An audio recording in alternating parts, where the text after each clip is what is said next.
Deepali, could you tell us a bit about Smart Power for Rural Development and some of your biggest breakthroughs to date? Thanks, Suzy. So the Smart Park for Rural Development is Rockefeller's Foundation's 3-year initiative, and we're trying to provide clean energy via decentralized mini-grids.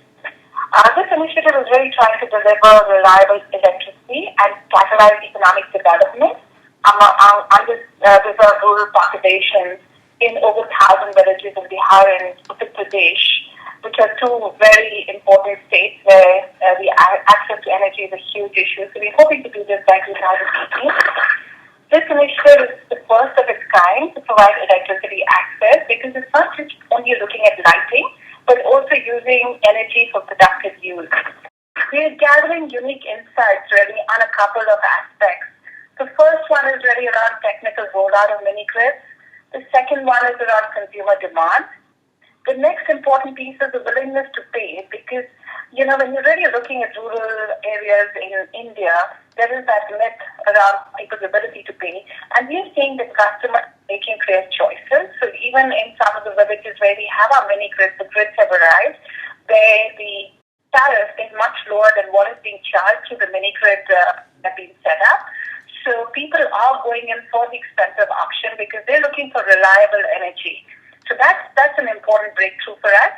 The next important aspect is the impact on economic and social life that has given us confidence on the viability and scalability of the smart power model. So for example, right now we have 85 operational plants and we have over 4,700 customers, including households, micro-enterprises, and telecom towers. After getting connected to our mini-grids, about 3/4 of the micro-enterprises reported an increase in customer base.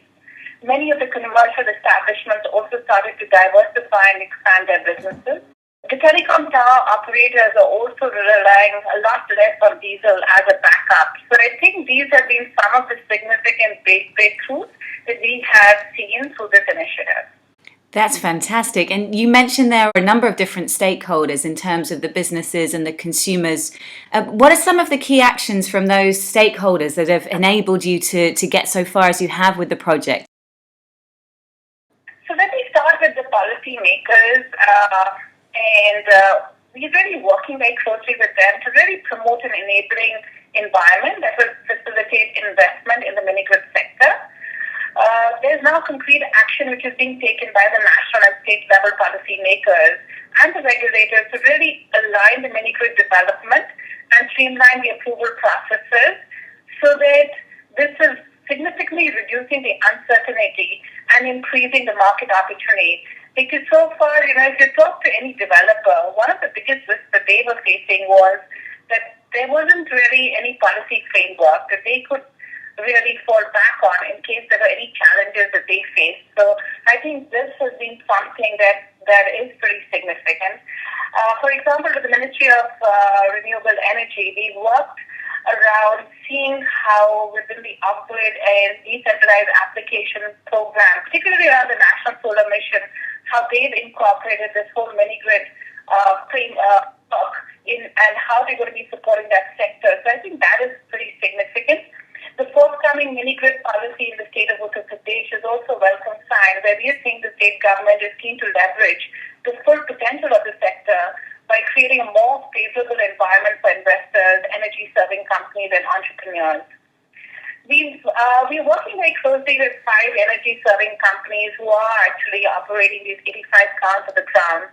We're also seeing a number of new energy-serving company entrants into the market, many of whom now can benefit from the technical support that our partner, Smart Power for India, that we created as a subsidiary of Rockefeller, is doing to get them to become market ready. Another important stakeholder are the community organizations with whom we are working, such as TARA, which is really helping the energy-serving companies with community engagement, both acquisition as well as micro-enterprise development work. The mini-grid sector, of course, needs a range of investors to build the market.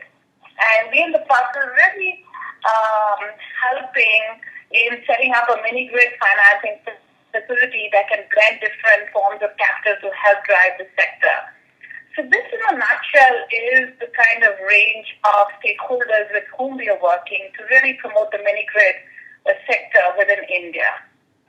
Finally, then, and just in terms of how to achieve even greater scale, what do you think would be some of the ways that it will be able to catalyze that kind of scale in India? Increased capital investment and an enabling policy environment are going to be critical to reach scale. There is really a requirement for capital investment from a broad spectrum of channels that is needed. We as a foundation are really invested in attracting more commercial investors into the space, and will be collaborating with others to establish an off-grid financing vehicle in 2016. I think that is really going to be important to get scale. On the policy front, we believe that the alignment of mini-grid development with the National Electrification Program will bring more investor confidence and help the developers in terms of the ease of business. Once the operational frameworks and technical protocols are adopted by central and state governments, there will be enormous potential for mini-grids to not just be an interim measure, but to coexist with the national grid. And I think this is really going to be important.